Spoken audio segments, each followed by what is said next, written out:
বাংলাদেশ থেকে একটা বড় খুনিকে এসটিএফ অ্যারেস্ট করেছিল, জেনে রাখুন।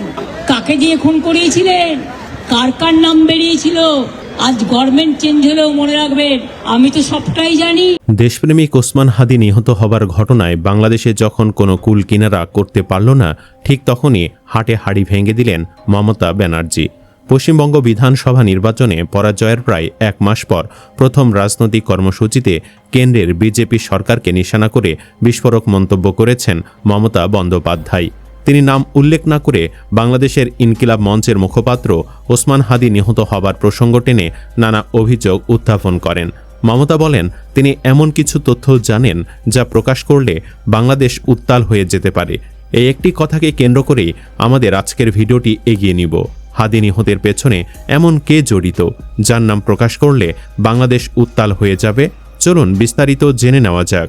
অনেকে মনে করেন ওসমান হাদিকে শেষ করা ছিল ভারত ও আওয়ামী লীগের নির্বাচন বানচালের প্রজেক্টের অংশ। ভারতের জাতীয় নিরাপত্তা উপদেষ্টা অজিত দেভাল কিংবা অমিত শাহর সরাসরি হস্তক্ষেপেই এই ঘটনা ঘটেছে, এতে কোনো সন্দেহ নেই। কারণ হাদি ছিলেন আধিপত্যবাদী ভারতের শত্রু। এই ঘটনায় ভারতের জড়িত থাকার বিষয়ে মমতা বলেছেন, বাংলাদেশে আলোচিত ওসমান হাদি নিহতের সঙ্গে জড়িত সন্দেহভাজনদের পশ্চিমবঙ্গ রাজ্য পুলিশের স্পেশাল টাস্ক ফোর্স গ্রেপ্তার করেছিল। মমতার অভিযোগ, সন্দেহভাজনদের গ্রেপ্তারের পর ভারতের কেন্দ্রীয় স্বরাষ্ট্রমন্ত্রী অমিত শাহ তাকে ফোন করে বিষয়টি প্রকাশ না করার অনুরোধ জানিয়েছিলেন। তিনি দাবি করেন, দেশের স্বার্থে বিষয়টি গোপন রাখতে বলা হয়েছিল। কি বললেন? आप थोड़ा आपको बंगाल पुलिस को बोल दो, ये बात बाहर में नहीं कहने के लिए, ये देश के लिए है। কাকে দিয়ে খুন করিয়েছিলেন, কার কার নাম বেরিয়েছিল। মানে এই ঘটনায় ভারত যে জড়িত সেটি মমতার কথায় দিবালোকের মতো পরিষ্কার। এবার আসি ঘাতকের বিষয়ে। ঘাতক ফয়সাল ছিল আওয়ামী লীগের জাহাঙ্গীর কবির নানকের ঘনিষ্ঠ। তাই নানকের তত্ত্বাবধানে ফয়সালকে দিয়ে কাজটা করানো হয়। আসাম হয়ে পশ্চিমবঙ্গে নানকের বাসায় স্থান নিয়েছিল ফয়সাল, কিন্তু বাদশাধে পশ্চিমবঙ্গ পুলিশ তারা ফয়সালকে ধরে ফেলে। এরপরই নড়ে চড়ে বসে কেন্দ্রীয় সরকার। স্টেট ইস্যু থেকে এটাকে ন্যাশনালের আন্ডারে নিয়ে যায়। মমতার বক্তব্য, ফয়সালের রাজনীতি ও পশ্চিমবঙ্গ মিডিয়ার প্রতিবেদন ঘাটলে এবং আওয়ামী ঘরানার সাংবাদিকদের সঙ্গে গোপনে গল্পগুজব করলে এই সমীকরণ মিলবে। হাদিকে যে উদ্দেশ্যে মারা হয়, ঘটনা তার উল্টা দিকে যায়। নির্বাচনের বানচালের পরিবর্তে জুলাই শক্তির মধ্যে ঐক্য প্রতিষ্ঠিত হয়। এনসিপি, জামায়াত ও বিএনপির পাশাপাশি শিবির ও ছাত্র দলের মধ্যেও একটা ঐক্য আসে এই ইস্যুতে। নাহিদ ইসলাম, সাদিক কায়েম ও আলী আহসান জুনায়েদ গলা জড়িয়ে ধরে কান্না মানুষের মনে দাগ টানে। ফলে ভারত ও আওয়ামী লীগের প্ল্যান ভেস্তে যায়। এখন আসি আসল প্রশ্নে।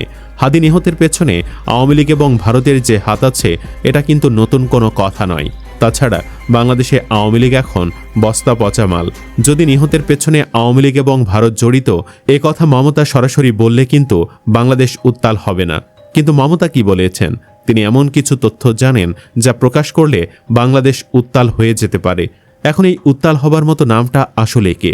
বনে আমিন থেকে শুরু করে অনেক গুপ্তচরদের মত হচ্ছে, উত্তাল হবার মতো নামটি হচ্ছে ঢাকার কোনো নেতা। অনেকে মনে করেন হাদিকে সরিয়ে দেওয়ার পেছনে মির্জা আব্বাস পরোক্ষভাবে জড়িত। নির্বাচনে ওসমান হাদি একদিকে যেমন অনেক বড় থ্রেট ছিলেন আব্বাসের জন্য, অপরদিকে হাদি ভারতের জন্য থ্রেট ছিলেন। তবে ঘটনায় সন্দেহের তীর শুধু আব্বাস কিংবা ভারতের দিকে না, বাংলাদেশ থেকে এই ঘটনার সাথে আরও কিছু মানুষও জড়িত থাকতে পারে। তাদের মধ্যে পরিকল্পনায় সাংবাদিকরাও থাকতে পারে, এটা মোটামুটি শিওর। হাদি গুলিবিদ্ধ হওয়ার পর থেকেই সে শুটার আর তাদের পালানো নিয়ে বিভিন্ন স্টোরি সাজিয়েছে। আসল কালপ্রিটদের আড়াল করতেই সে এই কাজটি করেছে এবং পরিকল্পনায় তার উপর এই দায়িত্ব দেওয়া হয়েছিল। কথিত আছে, আন্তর্জাতিক মাফিয়া গ্রুপের সক্রিয় এই সদস্য কথিত সাংবাদিক। দ্বিতীয় যে ব্যক্তি এই ঘটনায় জড়িত থাকতে পারেন, তিনি স্বয়ং হাদির আপনজন।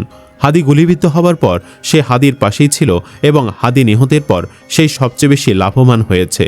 যেখানে কলকাতার প্রাক্তন মুখ্যমন্ত্রী মমতা বন্দ্যোপাধ্যায় সরাসরি ভারতের স্বরাষ্ট্রমন্ত্রী অমিত শাহকে জড়িয়ে হাদি নিহতের বক্তব্য দিল, সেখানে হাদির ভাই দুইটা স্ট্যাটাস দিয়ে প্রথম পোস্টে বিএনপি ও ইন্টারিম সরকারকে দায়ী করে এবং এরপর দ্বিতীয় পোস্টে জামায়াতকে দায়ী করে পোস্ট করে।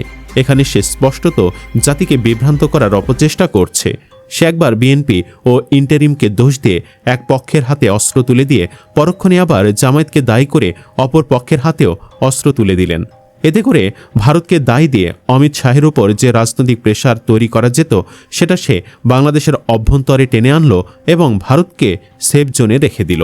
অনেকের ধারণা হাদির ভাই নিজে তার ভাই নিহত হবার সাথে অথবা সে ভারতের গোয়েন্দা সংস্থার ফাঁদে পড়ে ভারতকে সেফ জোনে রাখতে গোটা জাতিকে বিভ্রান্ত করার অপচেষ্টা করছে না তো। এর আগে আপনাদের মনে থাকার কথা, এই ওমর হাদি একবার ফেসবুকে লিখেছিলেন, প্রয়োজনে তোমরা হাদির বউকে নিয়ে নাও, শুধু সন্তানটা আমাকে দিয়ে দাও। কত বড় ইতর হলে মানুষ তার শহীদ ভাইয়ের বউকে নিয়েও কুরুচিপূর্ণ কথাবার্তা বলে। তার একাধিক ঘনিষ্ঠজন ও পরিবারের সদস্য জানিয়েছেন এটাই ওমর হাদির রিয়েল আইডি। সবগুলো পোস্টেও তার নিজের করা। তারা এও জানিয়েছেন যে ওসমান হাদির বিচার কাজ ত্বরান্বিত করতে সবচেয়ে বেশি বাধা দিয়েছে তার আপনজনরা। ওসমান হাদির সহযোদ্ধা ও তার পরিবারের সদস্যদের সর্বাত্মক অসহযোগিতা করেছে। এই ইস্যুকে কেন্দ্র করে সে লাভবান হওয়ার চিন্তায় বেশি করেছে এবং তার আশাটাই পূর্ণ হয়েছে বলে মত অনেকের। গত জানুয়ারিতে তাকে যুক্তরাজ্যের বার্মিংহামে বাংলাদেশের সহকারী হাই কমিশনে দ্বিতীয় সচিব পদে চুক্তিভিত্তিক নিয়োগ দিয়েছে অন্তর্বর্তী সরকার। তারপর সে বলেছিল এই দায়িত্ব সে নিবে না, বিচার চায় হ্যান ত্যান। অথচ সরকারের গুরুত্বপূর্ণ কয়েকজন সে সময় জানিয়েছিল ওমর হাদি আবেদন করে এই দায়িত্ব নিয়েছিল। পদে পদে ভাইকে বিক্রি করে কি তবে লন্ডনে বসে অন্যদের মতো মজা মাস্তি করছেন ওমর হাদি?